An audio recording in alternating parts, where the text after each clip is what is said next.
Hello everyone, welcome to another edition of TH Media. More in the Score, presented by Dubuque Bank and Trust. I am your host Steve Ortman, and I get off light this week. I'm here with Brenden West instead of the big boss man. How's it going, Brenden? Pretty good. How are you, Steve-O? I'm hanging in there. Brenden has been working real hard lately. We're coming up, spring sports season are really getting underway. So we wrap things up on the winter end, and we are talking about the all-area boys basketball team. Tell me a little bit about the process. It's always, I do the girls, you jumping in here, your first year here at the TH, you're doing the boys. Talk a little bit about the process. It's certainly a few hours of work. Yeah, absolutely.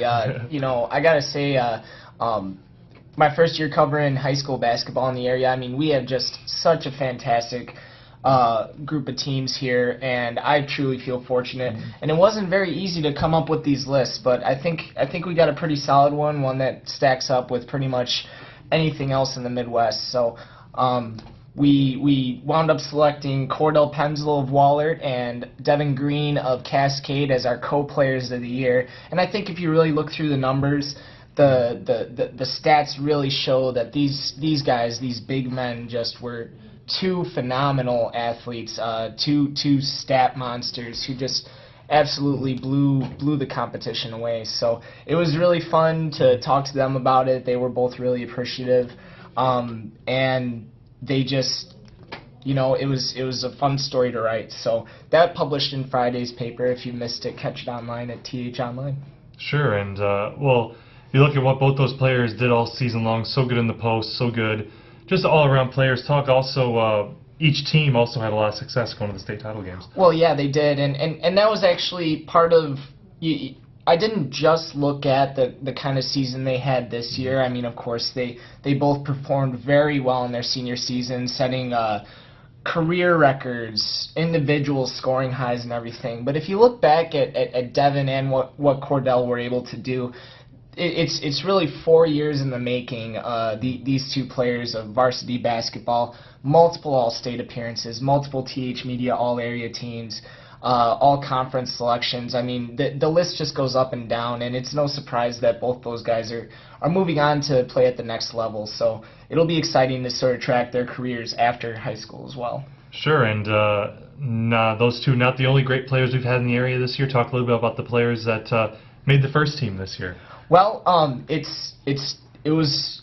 that was another list that was really hard to come up with. But always is. Yeah, exactly. I know you had a tough time on the girls' side. Yeah. Yeah, but again, I think we came up with a pretty solid first team here. We did four teams and everything. We'll run through the first team though. First, you got Ben Burkholder up at Cuba City, who was a double-double machine. You got Brendan Dutler, who a kid who on East Dubuque, last season just had trouble finding the court because they were a pretty experienced team there.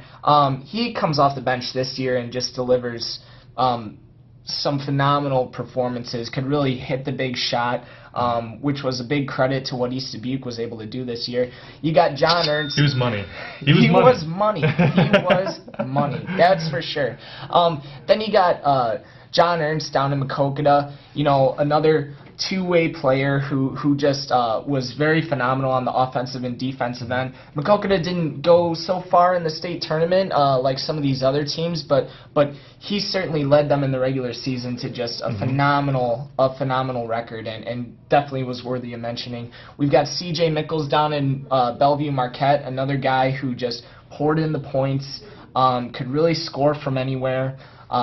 Two-way player who stacked up defensively. And then rounding out the list, we had Dyersville Beckman's Colin Squires, who, if you saw this kid shoot the ball, I mean, like Brendan Dutler, just lights out. I mean, I remember seeing games where the kid, if he stepped on his side of the court, all of a sudden he was in range. And I mean, just all five of these guys on the first team were just phenomenal people to watch. And a lot of other teams in this area too, they have representation on that list. So that one published on Saturday. That's also at TH Media Online, or TH Online, excuse me, in case you missed that.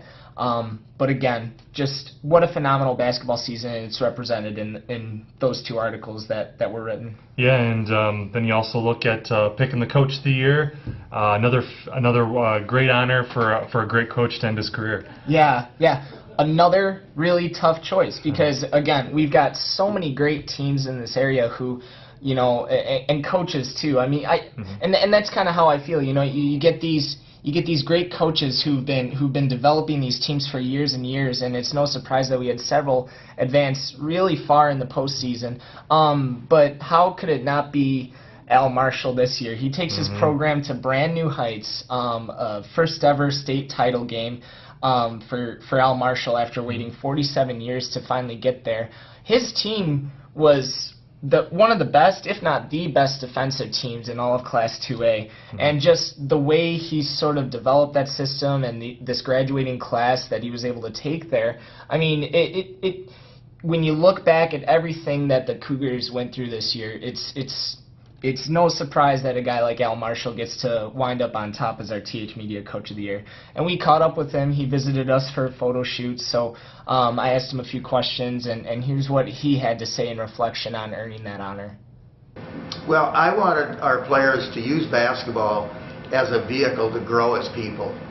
I was very much based in the educational system, and I wanted it to be an educational learning experience, a maturing experience for them. And I was always very pleased when our players conducted themselves very well and that sort of thing. It meant a lot to me that there were 2 or 3 occasions in the state tournament where unsolicited strangers come up to us and would say how well behaved our team was. That meant a lot to me.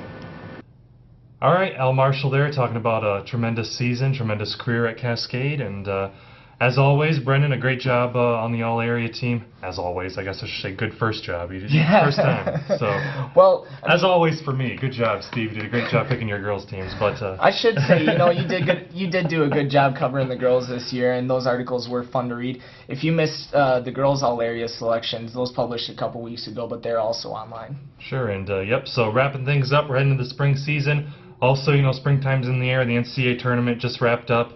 Villanova, thrilling victory over North Carolina. I had a whopping 1 team in the Final Four, and that was Oklahoma. So if you caught more in the score a couple weeks ago, I went downstairs, and my good friend Dinosaur downstairs in the advertising department gave me some absolutely horrible picks. Thanks a lot, buddy. But apparently, I just got a hold of him the other day. He said, your dinosaur jokes were awful, so I gave you awful picks on purpose. So I'll try to clear up my material next time for those picks. But how'd your bracket do? Worse. So at least, in a way, I wish I had a dinosaur helping me out. Well, maybe next year. That's going to wrap it up for this episode of TH Media More in the Score, presented by Dubuque Bank and Trust. I'm your host, Steve Ortman. That's Brenden West. We'll catch you next week.